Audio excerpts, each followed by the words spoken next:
Hi, have you ever reached on a point where life isn't exactly bad, but something still feels off, like you are functioning, you are doing what is expected, but deep down you feel disconnected from yourself? That's where I was.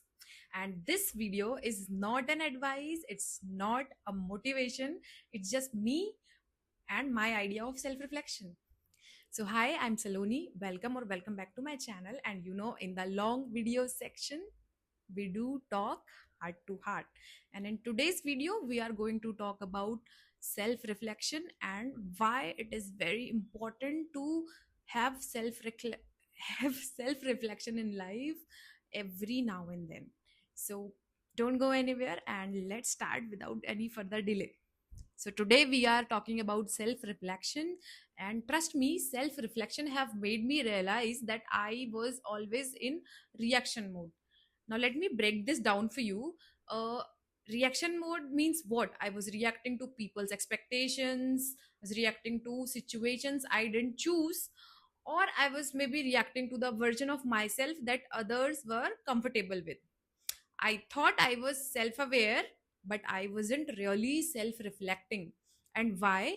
Because self reflection is not just thinking, it's sitting with the uncomfortable questions like, why did that trigger? Or why do I keep repeating these patterns? Or maybe, am I doing this because I want to, or it's just the FOMO? And all those questions have made me finally realize that I wasn't listening to myself, I was just managing myself. Okay, time for Mythbuster. Self reflection is not self criticism.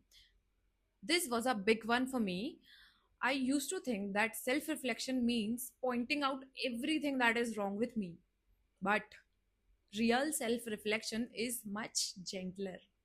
And it should sound like this: why I am feeling this way, not what is wrong with me.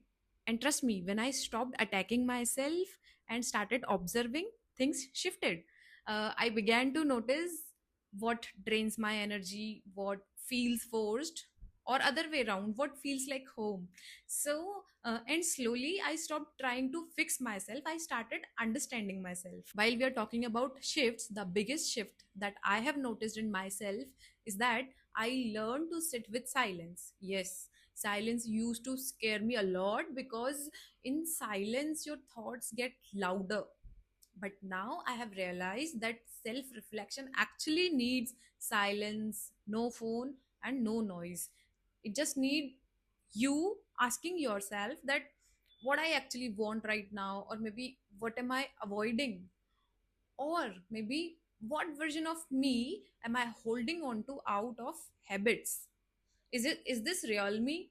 Like, without any filter, without any drama, just honest conversation with yourself. And with this shift in my thinking process, I have stopped rushing my healing. One thing self reflection has taught me is that growth is not linear. For example, some days you feel evolved, other days you feel you're back at square one, and that's okay. Uh, Reflection actually on myself has showed me that healing is a journey, and you are allowed to repeat some of the patterns, like resting without guilt, saying no to things, letting go of certain feelings or people for that matter. It's like choosing yourself every single time, and trust me, choosing yourself does not make you a bad person.